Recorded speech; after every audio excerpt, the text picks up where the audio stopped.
Welcome to a brand new episode of I-DEA Live, the show for the unsung heroes of education. I'm your host, Sarfo-Mensah. And if this is your first time tuning in to this podcast, I welcome you and I hope that today's episode will not be your last, that you'll enjoy this episode so much that you're going to be coming back for more.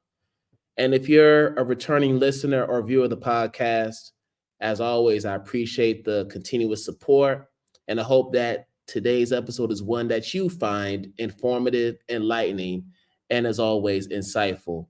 So before we get to the main event, just a reminder for folks, if you are on YouTube, please make sure you hit that red subscribe button so you can get future notifications of new episodes of the podcast.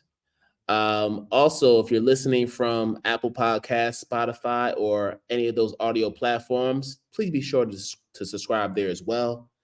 And for those who would like to donate to help us continue to build this platform, you can send your donations to either Cash App through our handle _ IDTALK4ED or Venmo to our handle at Kwame SM. That's at symbol KWAMESM.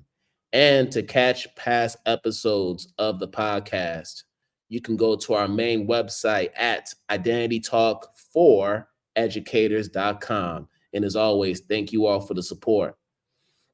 So as I mentioned in the last episode, these next string of episodes are going to be featuring a lot of members from one of my many member organizations, ALOC.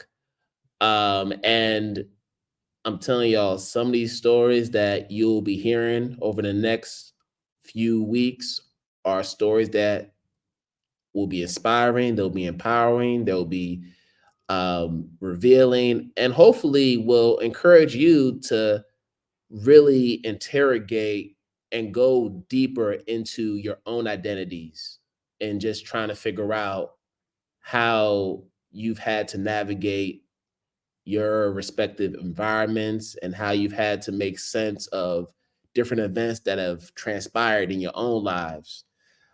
So today's guest is somebody who has done just that. She has been in the international education ecosystem for more than 2 decades at this point, as a learning and curriculum specialist, as a woman of color, as somebody who has always been open to interrogating parts of herself in the effort to model to others how to do this work that we call DEIJ, diversity, inclusion, equity, and justice. So, oh yeah, and mind you, she has an awesome voice too, which we'll talk a little bit about in the interview.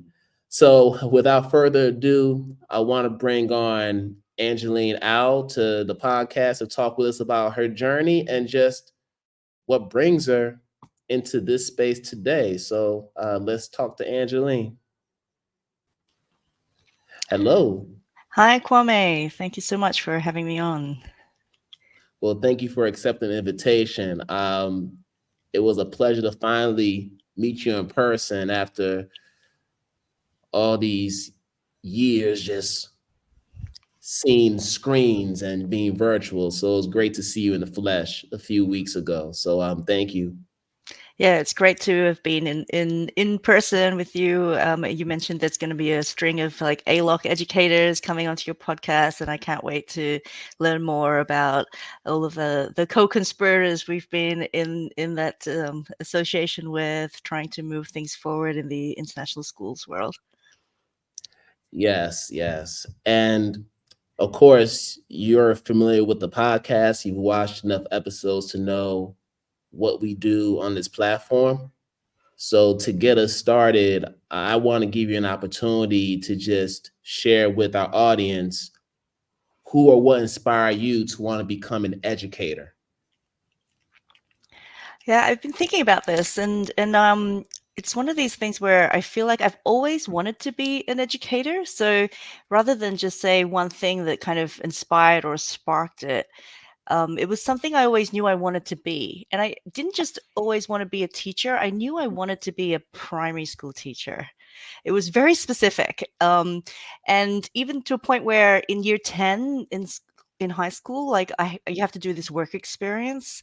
And that was the only thing I wanted to do was go into a primary school and do that as a work experience. And so I don't know if it was because my mom kind of always said, you're going to be a teacher. And I kind of became this prophecy that got fulfilled, or if it was something that I kind of chose for myself. But it was something that was within me this entire time. And so I think what also kind of kept me in this space, besides that sort of drive, so it wasn't really a person per se, but I was just excited at the chance to do something where you have this kind of power and control, because you're shaping people's minds, and at a young age, and it's such an important time of their lives. And also be specifically primary school teaching, because I love being able to weave in all of the different disciplines in what you do. It's like that art and science and craft of teaching, where it's a Right. field where you can be a generalist, but actually you have to be a specialist in primary ed, right? And so that was also something that really excited me, and inspired me to really just want to be a primary school educator, because it was, yeah. I just kind of feel like that was something that was always part of my identity, even growing up. Yeah, and speaking of identity, I've had a chance, as I do with all my guests, to do some research because that helps me bring out the best conversations on this platform. And you have a very interesting journey, as we talk about your identity. And I actually had a chance to listen to some of your other interviews and even read some op-eds you've written in the past, and I just want to just share with our audience what we're working with today. So I know for you, uh, I know you grew up in Australia, but your family, both parents, come from China. Am I correct with that? Yeah, so both my parents were actually born in Malaysia, and so was Yeah. I. But their cultural heritage is Chinese, and so my grandmother on my father's side was born in China. And but a lot of my other relatives have been in Malaysia for quite a few generations already. But yeah, but definitely our heritage is from China. So in thinking about that, I'm even thinking about my own childhood as a kid, and it wasn't as complex as yours was. Like I knew that both my parents came from Ghana. I knew that they moved to the States shortly after high school in the late 60s, early 70s. I knew that myself and all my siblings were born in the States. So it's pretty straightforward in that way. So I knew that I always had a Ghanaian heritage. But I know in your case, it's a bit more complex than that. So as you're navigating those different parts of who you are, just the intersections of your identity, how does that manifest in your own schooling? Were there any struggles that you experienced, whether it was in the school setting or even at home, that made it hard for you to really embrace who you fully were? Yeah, for sure. I think well, it was just shortly before my ninth birthday when my family migrated to Australia. And my father's side of the family, they come from landed gentry, I guess you could call it. So Mhm. so being quite from a wealthier class in China, and because of the Cultural Revolution, they had to flee because they were landowners, and all landowners, when communism became the thing, they were persecuted under that time. And so that meant that my father's side of the family had quite a lot of privilege, and were able to send their kids to overseas to study. And so my father's side of the family definitely had that, but he actually didn't go to university overseas. He took over the family business. And so we were the last people to come over to Australia, where his brother was already living, and it was his younger brother. And because my father he wasn't the eldest son, but he was the second eldest son. So he had to look after the family business because both my uncles were living in Australia. And then we were like the last family to come over. So my grandparents had already migrated before us to Australia, actually.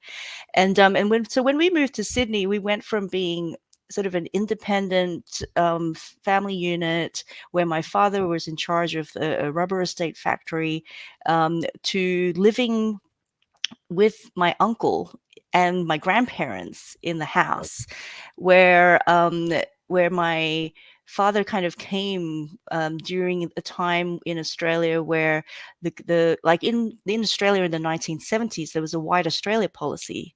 If you migrated to Australia, you had to be white. And then during the Vietnam War, that Australia was also a part of, they opened up a migration to Southeast Asians, and that's kind of when we came in. And so with that kind of background and history, it just made me I moved into a suburb in Australia where it was just a small handful of us that looked like me in the entire school, like, so from kindergarten through to year 6. And people would kind of have experiences of people who look like me if they went to the Chinese restaurant. That was like the big thing. And so it was really a white middle class neighborhood, which my family had the privilege of being able to afford to live in. Um, and and so at the same time, it was this great opportunity, and they wanted to migrate because of that. And and then you obviously, as children, kind of feel that pressure, like, we moved so you could have the opportunity to go to school, right? And so you had to do well. It was something where, like, you had to kind of become this model migrant of doing well. And I was, I mean, I didn't struggle in school. I was so I topped the tests that we had in primary school, so I came first in the grade level in math, and even in English, because the test was written. But I had a Mhm. heavily accented English. I had a Chinglish, I would call it. We spoke a mix of Chinese and English at home. It was a Malaysian English I had learned at school, and so I was deemed as being unable to perform well in that school that I went to. I was like an ESL student, an English as a second language student. And Right. so I had people had kind of low expectations of me, because there was a class in our school. It was called a composite class, which is a 5-6 class. And I think it was also because of the numbers of the grade level. So they had to have a split class of 5-6 just to fill that in. But what they did was, it was like a gifted and talented class. And so people who scored really well in all the tests were put into this class. Mhm. But the first year I was there, I wasn't in there. The second year I was there, I wasn't in there, even though I topped the tests. So I was held back, and because of my perception of my ability to communicate, right? And because of that, I feel like really passionate about promoting multilingualism, and having this growth mindset, and knowing that even if people may not have the language of instruction, they have the capability for critical thinking. And um and and so that's something that really informed me as a teacher, from that experience that I had, where people had really low expectations of myself. And I went from these kind of year 4, year 5, year 6, and I sat a test at the end of year 6, so that determining which high school I would go to, and I was accepted into an academically selected high school. So all of this time, it was all public schools, like in the terms of, like, it was government and not fee paying, besides your regular kind of like textbook fee. And so I went to a high school where everyone kind of had to sit a test to get in, and so I was really lucky to be able to get there. And these days in Sydney, parents put their kids into tuitions and things so that they can get this test, and so that they could go in, because it is a free school for a lot of people who were seen as being academically good, right? And so for me, though, it was a place where, for the first time, I saw people who looked like me, because the school was in the city, in the middle Right. of Sydney, compared to like being out in this suburb where I kind of like landed in Australia and thought, oh, are all Australians like this? And then I realized, no, they're not, because I went to high school in the city and saw a lot of people who look like me, people who came from very liberal families, and who talked about big issues, because we certainly didn't in our family. It was like, and so yeah, so there were these kind of experiences that I had of my own schooling that kind of formed, um, like at that time I didn't have the language to talk about this, but looking back on it, it was a time where I struggled with my identity, and we went from having kind of stinky lunch boxes with chopsticks to like eating white bread sandwiches. Like, Mm. it was a time where I basically assimilated, in order to survive. My younger brother, who was 3 when we migrated, he kind of grew up a lot more so in Australia, in this suburb, where we lived, and he says things like, I'm like a banana, yellow on the outside and white on the inside. And um and for me, it's like this, we had to assimilate in order to be seen as successful. I had to do twice as much and be twice as good to be seen as good at all. And um and I think that has something that formed who I became as a student, but also in the high school days, it was a bit tough, I must say, because I guess you could say, I epitomized creative insubordination as a high school student. And I wasn't very good as a high school student, because I didn't attend a lot of school, and kind of did things my own way, because I could, and was a bit rebellious. But yeah, I think, because of that sort of disruption of time and the low expectations people had of me. And then so I kind of felt like, well, if you're going to have low expectations of me, I'm going to go and do my own thing somewhere else. And you had mentioned your parents, the perpetual foreigner, that feeling of being in a space where no matter how you've been socialized, no matter how long you've been in the space, whether you're a second or third, fourth generation immigrant, you always be seen upon as someone who's not from the country. So in your case, you spent a lot of your time in Australia, and you just mentioned stories about perceptions that your teachers had of you in terms of being a student. So what I'm wondering from you is, in the house, when you think about just how you grew up and some of the differences, the generational differences between yourself and your parents, whether we're talking about um, just patriarchal differences, matriarchal differences, which I've seen in my own family.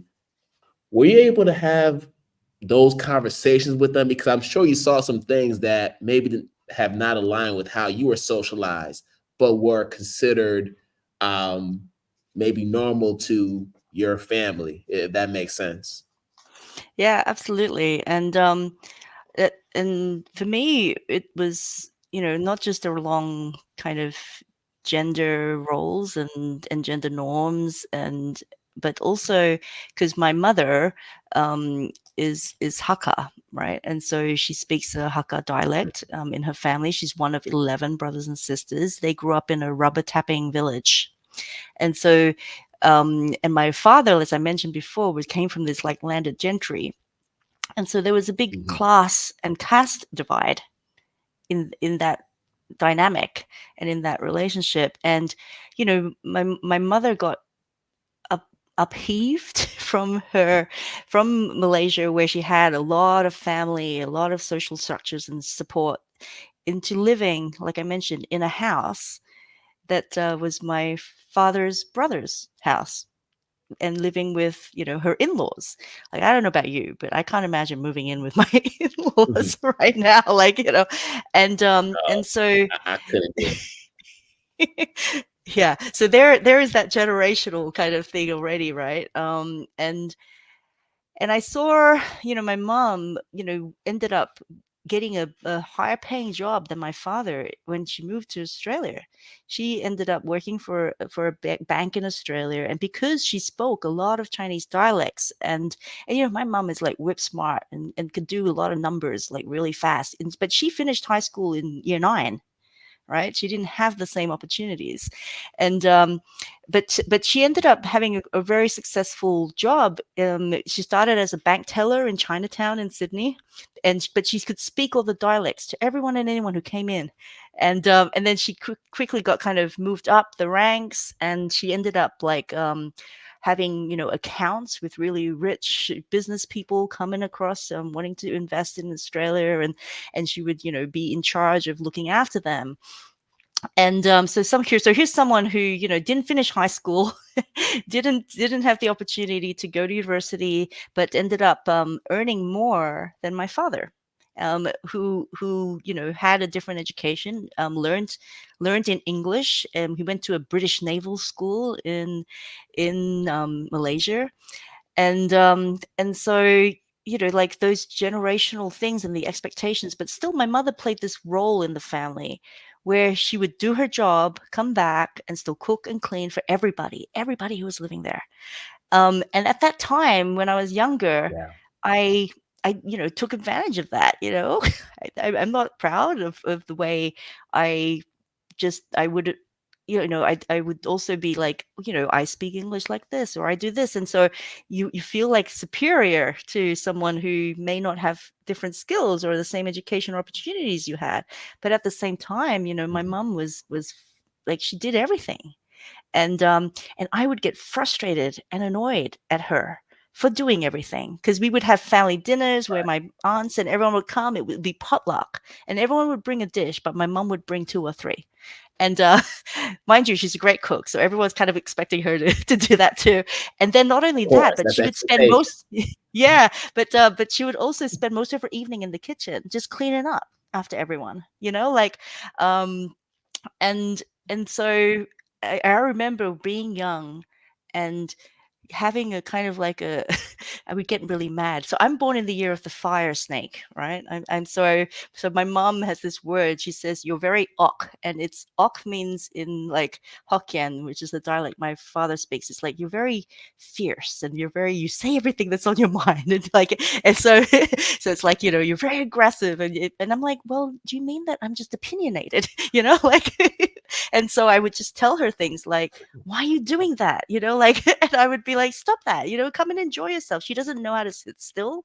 She doesn't know how to enjoy things. And she's always got to be doing something. Like, I see her now. She'll go to my sister's house and she's folding clothing as soon as she walks in the door. And I'm like, stop that, just come spend time with your grandchildren. But she never stops. And so for me, just kind of, I think that's what made me a really staunch feminist, because I saw the inequities that happened, but also that guilt and shame of not having done something at the time, um, to kind of alleviate any of that, and also in some ways too, really now looking back and having different conversations with my parents, because we never talked about that stuff, and sometimes we still don't, but my mother went through a big health scare, and during that time, my father did everything. And so now my mother, Mhm.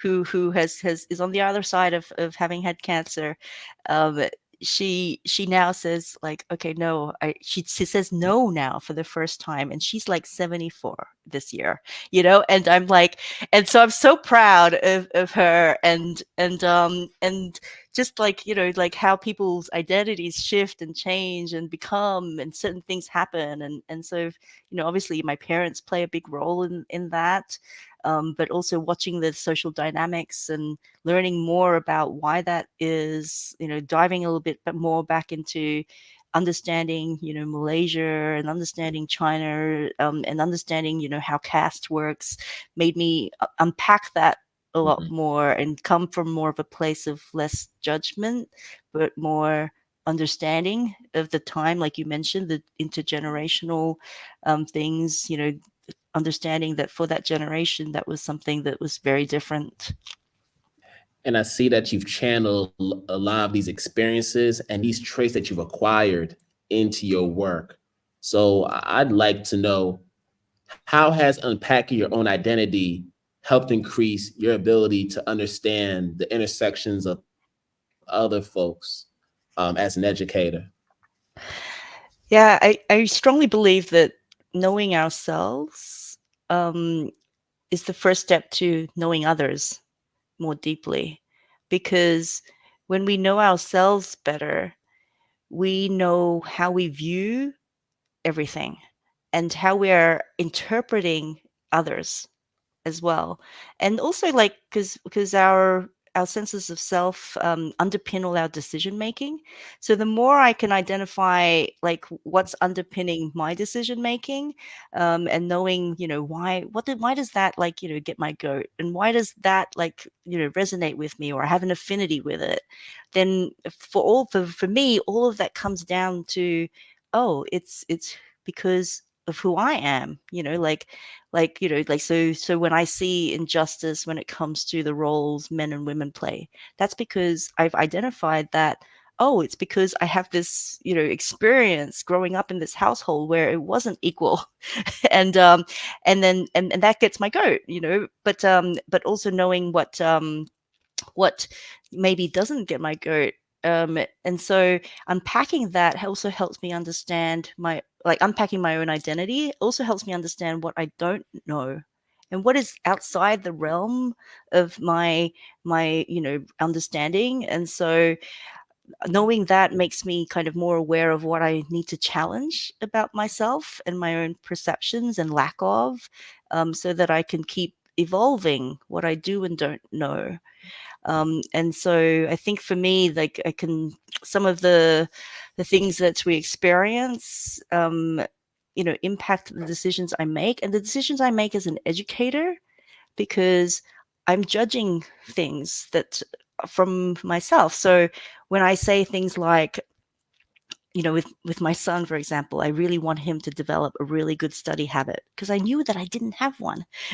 you know and so I judge that, and I judge, like, kind of like, yeah, I don't really believe in homework, but I believe in having good study habits. And so, because you're going to That's need right. that to do well, right? And so Especially in I'm university. yeah, exactly. And so I'm just kind of like, but I know that that's because of who I was. And then, that's, and so knowing that, it makes me also question, though, but is it really important to do homework? Oh no, it's not the actual homework, it's the actual, like, study habit. So I was able to identify that, and to be able to see, how can we teach people the best ways to self-manage, rather than focusing on, okay, we just must have homework, because that's been proven not to be effective. So yeah, so knowing who I am kind of helps me tune into my own values, because my own values show up in all the decisions I make as an educator. Mm. And you just mentioned the fact that, so this season, Identity Talk for Educators Live will be including ad spots for businesses, products, and events that are adding significant value to their communities. And here's the catch: you don't have to be an educator or an education based business to be a part of this. We're looking for people who are just doing great work in the community, and we want to use our platform as a way to amplify their work. So if you are an entrepreneur or you know of an entrepreneur who is doing just that, bring them in our direction. Have them reach out to us. If they want to learn more about their ad spots and how they can get themselves promoted on this platform, they can contact myself, Kwame at IdentityTalk4Educators.com. I'll say it one more time. It is Kwame at IdentityTalk4Educators.com. Hope to hear from you, and let's keep on amplifying our work and building each other up. You do have two sons, so you're a mother, and you just shared the story about your own childhood. So I want you to put your parent hat on for a second for this next question, because this is something that I continue to wrestle with as a father of two sons who have all kinds of intersections in their own identities, right? They have their Ghanaian heritage, but they also have Caribbean heritage because they have a maternal grandfather from Barbados, a maternal grandmother from Panama. So all that gets mixed in to who they are. In saying that, I'm wondering, as a mother, how do you help your sons build self-efficacy and to take full ownership of their own identities within a culture that we know attempts to dictate who they are and share their stories based on these characteristics that don't align with who we are culturally? Hmm. Yeah, it's a great question, and when I think of self-efficacy in my own sons, it kind of makes me think about, what are our goals even as parents, like what is our overall aim in trying to nurture Mm. these young humans, and so I always kind of have two things that I'm hoping for, really. A is like, please don't be an a-hole, like I just really want you to be a good human. Treat each other, treat other people with True. respect, and treat other people, with humanity and dignity. And then the other thing I think of is like, I hope that you will earn enough and be happy so that in some ways you can afford your own therapy, because I know that, like, I know that, like like I know that, like, we've all, needed space where we could digest, and we all, like, want to do our best as parents, but I just kind of know that, we will never. I'm still learning how to do this. And so your question about this kind of self-efficacy looks very, very different for both my sons. And that's largely because my eldest son, he has an intellectual disability. So he's 14 now, and he goes to a special needs school that's local here in Germany, and he's not really verbal as well. So he has some language, he can make himself understood, and so he has brain damage from when he was 2, and he had a cyst growing between the brain and the skull, which is no longer there. But so he's got a Mhm. brain that's kind of 2 ages. And so for him, self-efficacy looks like, us helping him trying to communicate better so that he can tell us if he is hungry, if he needs to go to the loo or something like this. And for him, we're really working on him trying to be toilet trained and independent in that sense. So it's very different, our goals there. And then for my 10-year-old, who's going to be 10 in a couple of weeks, he goes to the school where I work, and he is bilingual, German, English. He recognizes that he has Chinese heritage. He also recognizes that he is Australian. Which also comes with, its great complexities. And so for him, you know, I try and surround him with different experiences, like where I'm a bit of a culture vulture. So, there was an amazing Indigenous Australian exhibit that came to Berlin, and it was called Songlines, and it talked about the Indigenous Australians, and it was a journey, and so I take him to all the events related to that if it's ever here in Berlin, to a point where he's kind of like he resists a little bit. Like I take him to dance things, I take him to like book readings. I try and give him a lot of literature, like some of this. One of his favorite books recently was called actually Who the F Are You? It was like by Huda Fahmy, and it's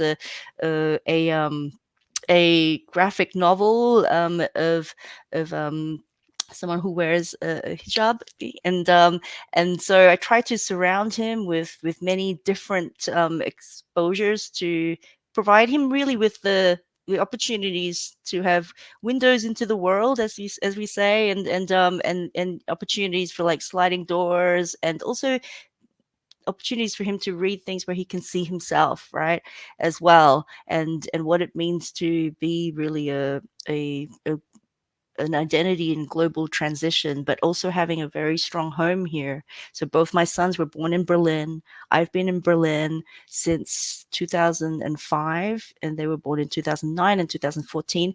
So I'm not one of these international teachers who's moved to different countries a lot with my family, mostly because my eldest son has an intellectual disability, and it's really difficult to move as an international educator with that, right? And so into a place where the space where he would have opportunities to schooling, to healthcare, insurance, social structures, etc.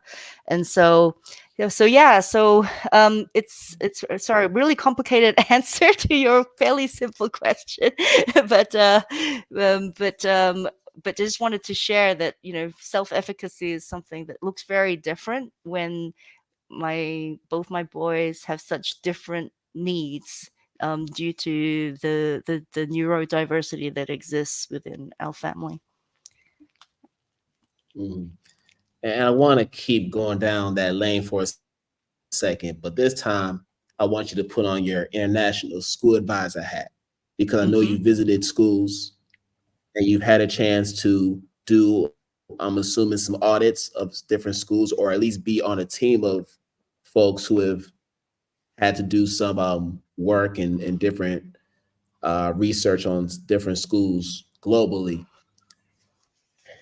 When we think about neurodivergence, we know that that sometimes comes with different negative connotations based on where you come from, what countries you come from, because people don't really understand it, right? How would you say the international school ecosystem is doing in terms of recognizing neurodivergence? So it could be autism, it could be ADHD, it could be any of the disabilities that we know um, manifest in different schools. What's your take on that? I think, um, for me, I feel like there is such a long way to go. Um, Right. Meanwhile, learning diversity and inclusion is probably one of the most forward inclusion aspects that international schools have been able to move forward, right? Because there's been expectations with like, so I'm an IB team visitor and team leader for PYP visits, right? And I also am a CIS evaluator, and I also work for CIS part-time, although my role there is more around the design of professional learning materials and less so on the accreditation aspects of that job. However, I have been on visits, like you said. I have been to be a peer person going in to give feedback to schools, and so in this realm of learning diversity and inclusion, that's actually where inclusion has had a lot of time and presence in schools, but a lot of it comes around official diagnoses, right? So like you say, if someone has autism, or if they have ADD, or or perhaps, like they have dyscalculia, or this, and but when it comes to like learners like my eldest son, who doesn't have an official diagnosis like that, what he has is brain damage from a time, and so there is no provision for that whatsoever. There's no provision at all. And so there's still a long way to go. The first ever school I worked in Australia actually had um, a class. So it wasn't like you had to go to a different school to get the services you need for your child, which is what we've chosen to do here in Berlin. But there was a unit where there were lots of students who had a variety of different needs, but they all lived in the local area, and it ranged from neurodiversity to emotional disturbance to physical disabilities and so on. And in that school, like, they were mainstreamed and integrated for all of the things that they could do, and then when they couldn't, they Right. would have their own special classes that they had did in this unit. And so when we went on grade 5-6 camp, it was just Ben, our friend, rather than Ben the quadriplegic, who and the kids, for that was a normalized culture. And I haven't seen a school that does this really well, because quite often our international schools are fee paying schools where parents are doing what they think is best for their child. So they're choosing to send their kids there at a great expense, or it's part of a package that they have because they're a diplomat, or their work is sending them to a place. And so they're searching for something that's going to give their child kind of like a better chance, like all we want for our kids, right? And so there is this misconception that a better chance means that you need to be in the presence of or competing against others that are like you, right? And or a perception of what people can push you, like, oh, like I hear parents say all the time, like, oh, well, there aren't a lot of, like, native speakers in their class, so their English isn't going to be as good. And I'm like, hang on, but they're learning intercultural understanding, and look at this great Right. opportunity that they have there, right? And it's the same with neurodivergence, right? So if for example my eldest son was successfully attending an international school that could serve his needs, there would be provisions for him. He would be integrated wherever they could, and he would be able to learn also on campus what he could do, and access all that he needs also there, because there would be provisions for that, and that wouldn't be seen as taking away from anything else, but it would be seen as wow, like, could you imagine, like, if your child had that day-to-day experience with the wonderful students my child is in a class with, and that it was an expectation to be socially responsible and to interact with them with dignity, and all of those things you would learn. I think what wonderful humans we would actually be achieving, that global citizenship that we so aspire and want for our learners, right? And so I think there's a long way to go before international schools kind of prioritize this, and that's just neurodivergence, right? And that's just learner diversity and inclusion, which has already been on a lot of people's minds and in a lot of people's policies. And then we think about all of the other identities that are not as equally valued, and historically, had and have been historically marginalized in our international school spaces. So I'm thinking about, LGBTQ plus communities, people of Right. color, and people who may not be able to afford, so, like, there's a big kind of divide in terms of socioeconomics as well. And so how inclusive international schools are, um, I think there's a long way to go.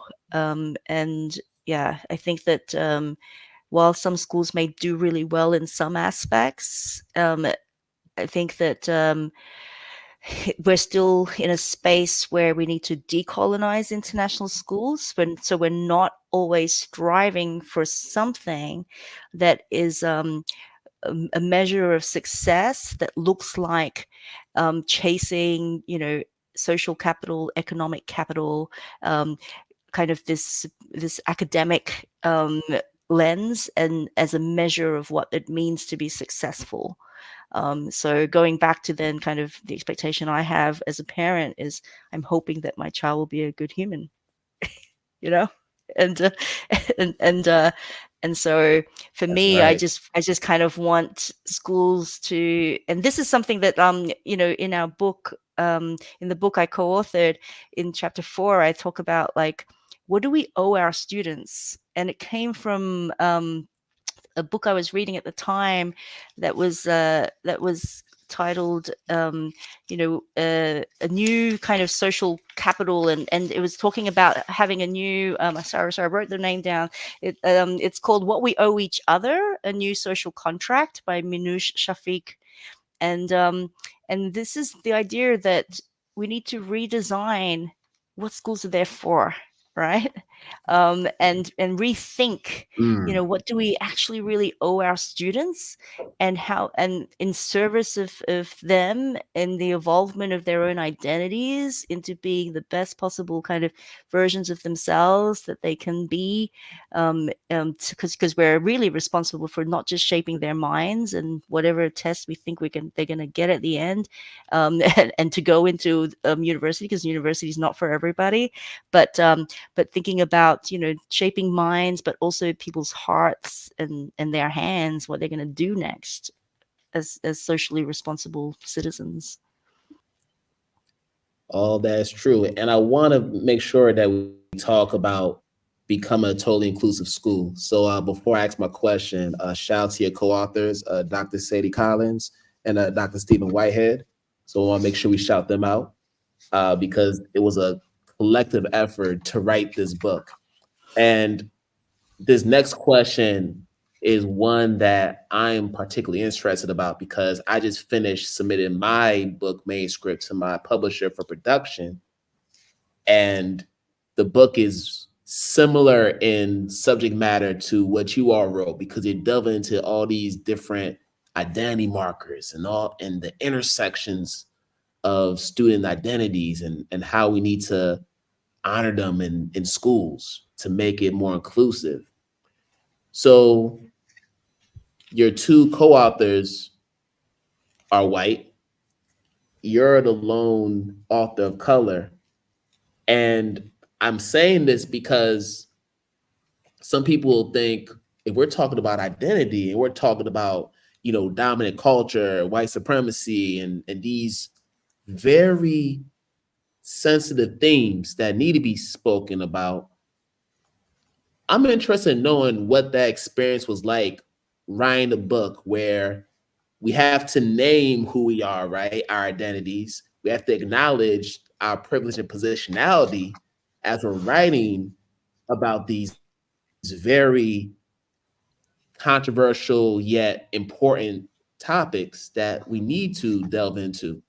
So I would love for you to just share what that experience was like as you and your co-authors were trying to put this wonderful book together. Yeah, no, thank you. So you mentioned the two co-authors, and so actually one of our co-authors introduced me to Dr. Sadie Hollins, and Dr. Sadie Hollins and myself, we co-authored the book. We both wrote that, and um, and it was, and it kind of, I guess, goes back a little bit to like, I learned so much about myself throughout this process of writing a book, where I started with putting in a book proposal based on a series of PD kind of sessions that I had devised for schools to try and help them with this. So I'm so excited about your book about all of these different identities that's going to come out, and I know that, like, books like The Identity Conscious Educator by Dr. Liza Toulousan really Like unpacks Lisa, yeah. identity too.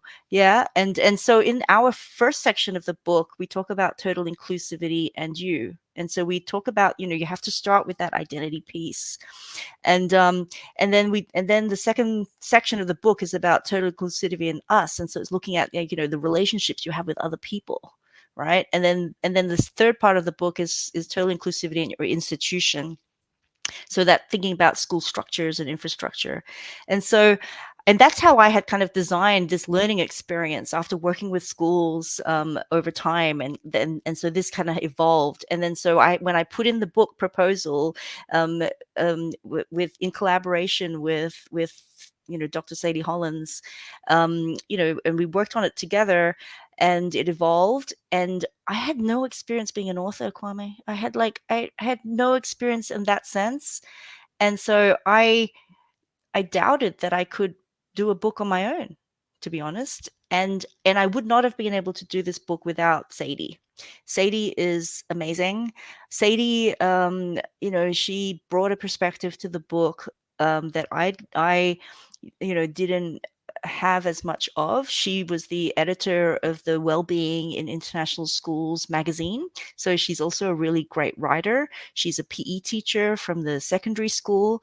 I'm like primary school oriented. I come that, I'm more of like an artsy fartsy kind of person. And, she brought that very PE kind of like realm and the well-being part. And so we complemented each other really, really well. And also, like, where I'm kind of verbose and just like talk about things and blah, it was kind of like, my writing was a bit verbal diarrhea on the page, and and then Sadie, because she's had these editing skills and she's a really great writer, um, we would meet every Sunday and go over things. And then she had this beautiful way of taking what I wrote, which was a lot, and then narrowing it down to what was really important for each chapter. And I needed that, you know, um, uh, and and so it was such a joy in that process, working with her and learning about, how she and her own identity as an open and out queer educator, but also being quite an introvert. Um, and um, and and so when we collaborated on every aspect of the book, she took the lead on some chapters, I took the lead on some other chapters, but it was really a a sum of all of our parts, but made better through our collaboration. And that's how I see collaboration working on any project, right? Whereas I think that sometimes when we learned also a lot about what we would stand up for during the process of writing a book. And we also learned that sometimes when you have a perception about, someone else who is supposed to be a co-author, but when you have a background that comes from like so the other author was a from a higher ed kind of perspective, and so was Sadie. Sadie's got a background in higher education, working at a university as well. And I wasn't used to any of that, where people would kind of like say, oh yeah, you write this and I'll put it together. And that didn't really work for us. Like we weren't after a cooperation process, we were after a really collaborative process, which is what we had together. And so the book really is an amalgamation of two of our voices. Yeah. Wow. Yeah. And that's just beautiful. And the fear that I had when I wrote my book was making sure that everybody's story was told in an honorable way. Because when you're talking about intersectionality, you also have to delve into history as well. You have to do some fact checking. You have to make sure that you're doing sensitivity reads and you have peer reviewers. So Mm. for me, um, being a cis hetero black male, there were certain identities that I could not speak of. I needed to invite other folks from different communities who have these different identities to come and share their stories. So that's how my book was formatted. Like, I think in each chapter, there may have been on average 3 to 4 people I interviewed who represented the different identities that I share about in the book, because I needed to make sure that the facts were accurate. I needed to make sure that the stories were being centered, but also they were being affirmed by the Mm. readers. So that was the biggest challenge in writing a book that's so vast in scope. So Yeah, I'm glad that you had absolutely. at least one other person that you can exchange ideas with and really have that dialogue and collaboration. So that's cool. Mm. Yeah, and I really feel for you too. Like, we hold a lot of stories, in that process too of kind of thinking about the book, so I interviewed different people, talked about their challenges. They got turned into like kind of case studies. You want to honor the integrity of what people tell you. At the same time, That's you want right. to, like, so it was also important for us that we anonymized that, because people were obviously, some of them, still working in those spaces, and Mm. also at the same time, like, not just use a story for a learning experience, but really to kind of help, through the generosity of people sharing their stories with us. I also always feel this responsibility of doing something with it to try and make things better. um, and that can be a challenging thing to balance. And also, like, putting a book like ours, of with this title, like, becoming a totally inclusive school. um and that we went back and forth as authors. We wanted it to be, someone was like, "Oh, it's a practical guide for teachers and school leaders." And I said, okay, let's just call it a guide for teachers and school leaders, because the practicalness of it is only going to be testament to people actually judging, is it really practical from what we've put out? Right? Because we wanted it to be that way, Right. but like, can we claim it's going to be practical unless people are actually going to really use it for how it's designed, and to put it into action, and be able to judge, like, were we successful in making it practical? But Angeline, I want to stop you there. And I'm glad you kept it as a guide. And this is why. Because when you say practical, it implies that whatever you're sharing is tangible, that you can then use in the classroom. It overlooks the fact that there's some internal work that you have to do as an educator in order to apply the many theories and concepts that you're sharing in the book. So I think it was a good move to just keep it as a guide, because then people will understand that, okay, it's not just let me give you some tools and you just Mm, go into the classroom and try it out. No, I need you to do some internal work. I need you to do some critical reflection yeah, before you go ahead and try out these different strategies yeah, or approaches that absolutely. we're proposing. Absolutely. That's why at the end of each chapter we have, like, guidance, and guidance in terms of, like, what do you do next after reading this chapter? What were the big ideas in it? Here are some reflection questions, and which has been really helpful for educators, and also a lot of people who've kind of said, oh, we chose it as a book study because it has this aspect where it forces you to look at things like, this is the work you need to do now, internally, and also maybe with others, and then be able to truly kind of reflect, and think about what is going to be a takeaway from this. What am I going to put into action next? Because I think that, yeah, the usefulness of anything is really in the user, and what they're able to action as a result. And we're hoping that it was a something that would have this reflexive kind of nature to it. You've chosen to read our book, thank you. Now reflect on this and hopefully act, and then maybe choose again and come back and dip back into it as well. Yes. And then last question before we let you go, Angeline. And this is the question of the podcast. We ask every guest. How do you stay true to the teacher in you? I think for me, it's kind of like a weird answer to this one, because to stay true to being a teacher, I have to continue to be a learner.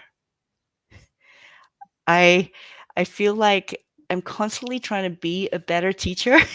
and so because for me it's like, what does it mean to be a true teacher?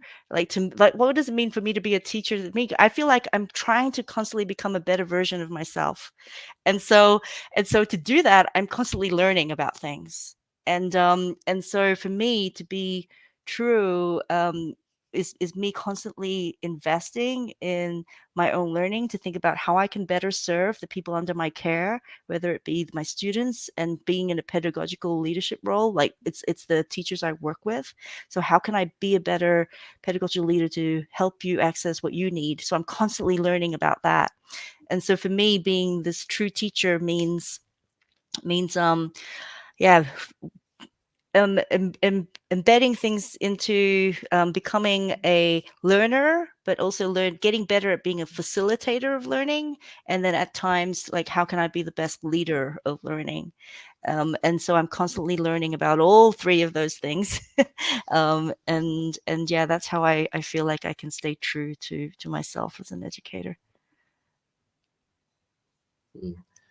Angeline, once again, thank you for coming on to that Dane Talk Educators Live podcast. And before you go, please, we'd be remiss if you didn't share how folks can connect with you either on social media or even through your website.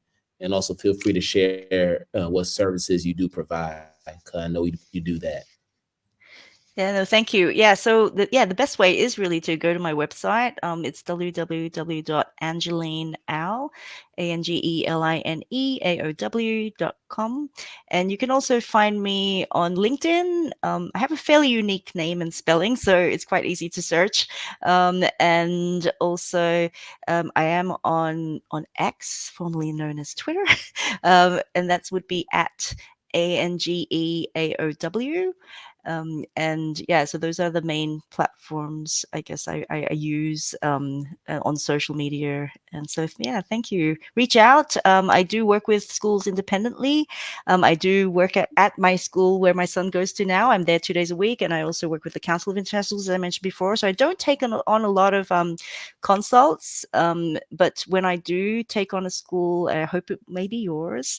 I am looking for schools that are really dedicated to inclusion, and who want an ongoing relationship, that where we can support each other and where I can really help you on your change and growth journey.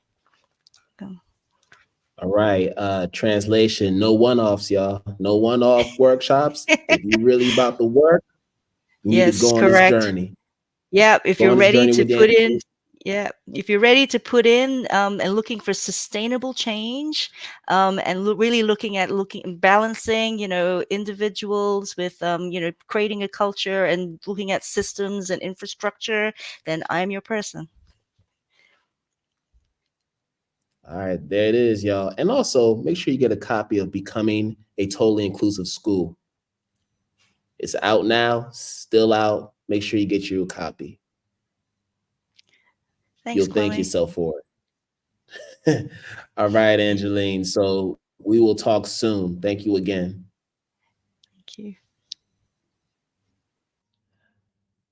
All right, y'all. So we're going to end another episode of our Dane Talk for Educators Live. And as always, wish you all good morning, good afternoon, good night, wherever you are in the world.